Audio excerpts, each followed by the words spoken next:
Naca, vamos então falar com quem entende também, assim como você, sobre essa situação toda da economia no nosso país. A gente conversa agora com o economista Sérgio Vale. Sérgio, boa noite, bem-vindo aqui ao Expresso CNN. Mona Lisa falando, me ouve bem? Ouço sim, Mona Lisa. Muito obrigada por atender ao nosso convite numa sexta-feira, que para muita gente é véspera de feriadão, mas vamos lá, é super importante a gente olhar para esse cenário. Sérgio, quero começar falando então sobre o IPCA de setembro, né, o acumulado aí chegando aos 2 dígitos, uma alta de 10,25%. Estamos falando de aumentos que estão, né, no caminho da gente, na rotina de todos nós, no supermercado, no posto de gasolina. E o ministro da Economia dizendo há pouco tempo que a economia brasileira está bombando. Explica para mim onde é que está o ministro da Economia e qual é a nossa diferença de ponto de vista. O que está acontecendo, Sérgio? Boa noite, Mona Lisa, Fernando, boa noite a todos que nos assistem. Na verdade, o que está bombando nesse momento é a inflação, não é a economia. A gente está saindo, de fato, da pandemia do ano passado, que teve uma queda de PIB bastante significativa. A gente está tendo uma recuperação agora, mas é uma recuperação que a gente precisa dizer, de certa forma, anêmica. O mundo está crescendo num ritmo melhor do que a gente, mais ainda, ano que vem a sinalização é que o mundo vai crescer num ritmo ainda mais forte do que o Brasil. Na verdade, quando a gente considera tanto inflação quanto crescimento, a gente pode falar que o Brasil, de certa forma, está passando por um processo de estagflação, como a gente chama em economia, que é uma economia parada ou, dependendo do período, em queda, e uma inflação significativa, que é o que a gente está tendo agora.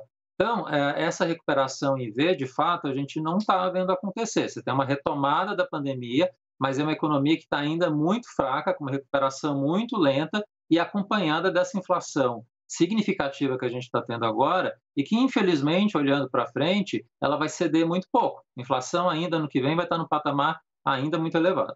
Ai, ai, ai. Fernando Nakagawa, por favor, chega na conversa também, Naka. Obrigado, Moana. Sérgio, queria te ouvir sobre o Brasil na comparação com os nossos vizinhos. Por que a nossa inflação está muito maior do que os nossos pares, aqui os nossos amigos latino-americanos, e o nosso crescimento está bem abaixo? O Banco Mundial divulgou essa semana estimativas e nós somos o pior no ranking do crescimento e o mais alto no ranking da inflação. Por quê? Esse é um ponto importante, Fernando. De fato, a gente tem uma inflação que está muito acima do que a gente está vendo de países parecidos com o Brasil. Tem questões que são relativamente semelhantes, a disrupção que a gente vê nas cadeias de insumo, a gente vê pressão de commodities também nesses países, mas a gente teve algumas coisas que são particulares da economia brasileira. Primeiro, agora a gente está passando pela crise energética, pela crise hídrica, que é um elemento específico da economia brasileira nesse momento. E segundo, a gente está saindo de uma forma muito ruim da pandemia do ponto de vista fiscal. A política fiscal está saindo de uma forma negativa, com uma saída de dívida muito elevada, de déficit ainda muito elevado, e uma sinalização política dessa dívida muito ruim para 2022 e para os próximos anos. Então, por conta disso, o mercado tem reagido muito negativamente desde o ano passado, a taxa de câmbio tem depreciado com intensidade, e essa é uma característica também que nos diferencia de outros países. Então, assim, crise hídrica com essa conjunção política muito adversa, que leva a essa taxa de câmbio mais depreciada, está fazendo com que a nossa inflação acabe ficando maior do que em outros parceiros, que outros países. E aí também acaba afetando a economia. Se a gente tem uma situação política que está mal encaminhada, você não consegue fazer as reformas que são necessárias, você não consegue gerar crescimento, produtividade e leva a essa taxa de crescimento, infelizmente, muito baixa que a gente está vendo. Sim, Sérgio, as reformas que precisam ser feitas, essas às quais você se referiu, a gente vê que tem ali um ritmo muito lento, né? Mas se a gente olhar, por exemplo, para as medidas que estão aparecendo, medidas que colocam em xeque o enfrentamento à corrupção, né, à punição dos agentes públicos, sejam eles políticos ou funcionários, enfim, a gente percebe que o timing é todo diferente. Para essa percepção de desconfiança do mercado em geral, o quanto esses ritmos diferentes pesam para esse contexto de agora? Olha, Manoel, o caminho das reformas hoje no Brasil está todo errado. A gente precisava parar, repensar o que está sendo feito em diversas frentes que estão sendo abertas, desnecessárias. Por exemplo, na reforma tributária do imposto de renda, o foco, quando a gente pensa em crescimento agora, seria olhar a reforma tributária sobre bens e serviços e parar um pouco com essa reforma de imposto de renda que está sendo mal feita, está sendo mal colocada. Reforma administrativa, que deveria ser também mais bem feita do que ela está sendo colocada agora, vai acabar por conta da pressa relacionada ao processo eleitoral no ano que vem, você podendo acabar aprovando uma reforma muito ruim. Então, eu acho que faria mais sentido, nesse momento, o governo focar os esforços em manter um controle mais restrito dos gastos para o ano que vem e deixar reformas que são muito sensíveis e difíceis, talvez mais para frente. Há uma penalidade você não avançar com elas agora, mas é melhor você esperar para aprovar algo melhor lá na frente do que aprovar uma reforma muito ruim nesse momento, precisar mexer de novo lá na frente. Então, acho que a gente está numa situação complicada em termos das reformas, porque tem a pressa por conta do cenário eleitoral, um governo que está muito enfraquecido, o Centrão muito presente dentro do governo, dentro do Congresso. Então, seria melhor, o ideal, parar um pouco, repensar e retomar essas reformas com mais intensidade, talvez depois do ciclo eleitoral. Porque puxadinho não resolve o problema, né? De jeito nenhum. Sérgio, por favor, a Renata Agostini também participa do nosso papo. Renata, chega na conversa também. Daqui a pouquinho o Naka vai fazer mais perguntas. Olá, Sérgio, boa noite. Sérgio, há um debate sobre o quanto o Banco Central demorou a agir, ou seja, reagiu ali tardiamente a uma inflação que já se apresentava. Gostaria de ouvi-lo se, claro, o senhor concorda e o quanto isso pode ter sido definidor ou não para o estado das coisas. E ainda, sua avaliação sobre essas iniciativas focalizadas, por exemplo, o Vale Gás, que estão sendo aventadas para dar algum conforto à população nesse momento de choque inflacionário. Elas têm o seu papel ou podem acabar piorando a situação? Olha, assim, a gente tem de fato um Banco Central que no primeiro semestre ele estava mais tranquilo, digamos assim, com o caminho da inflação. Ele via um cenário muito relacionado às commodities, havia uma expectativa de que de alguma forma as commodities iam começar a desacelerar, o impacto não ia ser tão significativo na inflação.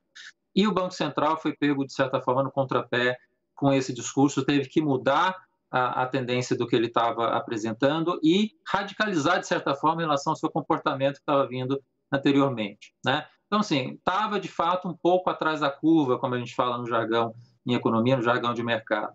Agora, nesse momento, o Banco Central percebeu as dificuldades que a gente tem com a inflação está se disseminando, está se espalhando para além de commodities nesse momento, então há uma gravidade maior do processo inflacionário nesse momento. Então, o Banco Central acho que se percebeu disso, e a discussão toda que você tem agora é se ele precisa acelerar o passo em relação ao que ele está fazendo ou não.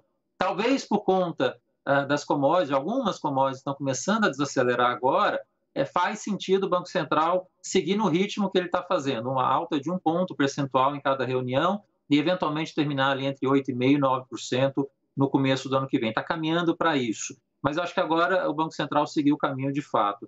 Em relação a outra pergunta, de fato, a gente precisa ajudar a população mais pobre nesse momento, mas precisa ser pelos caminhos corretos. Em vez de ser a Petrobras fazer isso, ou o Banco Central, ou qualquer outro órgão do governo, precisa ser via orçamento, precisa ser uma discussão centrada dentro do orçamento, dentro do governo, dentro do Congresso, para você conseguir, de fato, auxiliar a população mais pobre.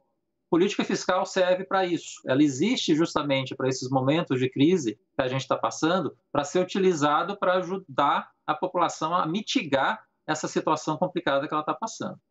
Naka, por favor, chega também. Bacana. Sérgio, queria te ouvir se você concorda com os colegas economistas que acham que o pico da inflação em 12 meses está agora em setembro e a partir de agora a gente vai começar a desacelerar gradativamente. Vou fazer uma pergunta que tomara que eu não perca a fonte. Mas, Sérgio, se você estivesse no governo, o que faria para tentar evitar esse cenário de estagflação, que é inflação alta e sem crescimento da economia? Olha, Fernando, talvez vamos torcer, mas eu acho que a gente chegou de fato no pico da inflação em 12 meses. Eu acho que talvez, dependendo da inflação que vier em outubro, ela pode ficar no mesmo patamar ainda na inflação acumulada em 12 meses em outubro, e aí sim, a partir de novembro, começar a desacelerar. Mas olha a dificuldade, Fernando, ano que vem é uma inflação que, por conta dessas dificuldades do governo, ainda um pouco do Banco Central também, a inflação está desgarrando da meta de 2022. A meta é 3,5%, as expectativas estão subindo semana a semana, a gente no MB espera 4,7% de IPCA no ano que vem, e a inflação, infelizmente, está se aproximando para um patamar mais elevado e desgarrado da meta que a gente tem. O que precisaria ser feito? O Banco Central, da parte dele, do que ele precisa evitar hoje é que essa expectativa de inflação desgarre ainda mais da meta.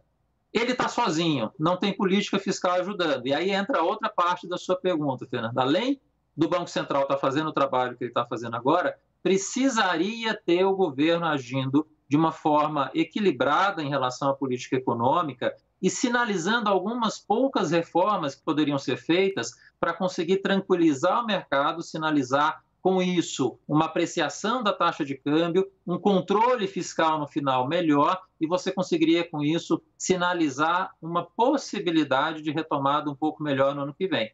Mas isso a gente sabe que não vai acontecer, é desejo nosso, é necessidade de se fazer esse tipo de política, mas não vai acontecer. O Banco Central de fato está sozinho, e a hora que ele se vê sozinho, infelizmente a gente vê as consequências. A taxa de juros tem que subir mais do que se precisaria numa situação em que a política fiscal, que o governo no final pudesse estar ajudando mais. Sérgio, tenho que terminar perguntando, diante de todo esse cenário, inflação nesse patamar, tantas inseguranças, falta de tocar ali a prioridade efetiva para as reformas e não puxadinho, quero a sua percepção ou o que você ouviu dos pares nessa semana que o Brasil soube, então, que o ministro da Economia, Paulo Guedes, e o presidente do Banco Central estão muito bem com esse dólar nesse patamar, com contas em paraísos fiscais. Pois é, digamos assim, Mona Lisa, é a cereja num bolo que já estava desmontando, né? A situação da política econômica já estava vindo muito ruim, a situação do ministro da Economia já estava muito fragilizada com toda a disfuncionalidade da política econômica que a gente tem visto, um descasamento, como você tinha colocado no início, do que está acontecendo na economia, do discurso que é feito pelo governo. Isso está aumentando, infelizmente, nos últimos meses. E entra esse elemento agora que talvez em outros tempos, em outros momentos, não causaria tanta incerteza, tanta insegurança como agora. Mas com o governo que está tão fragilizado e com o ministro da Economia que está sendo tão fragilizado por conta do que ele mesmo está fazendo, de fato, a sinalização aqui fica mais complicada, né? E a gente está vendo um governo que está indo para o seu final de forma melancólica, sem conseguir fazer mais nada relevante a partir desse momento na política econômica.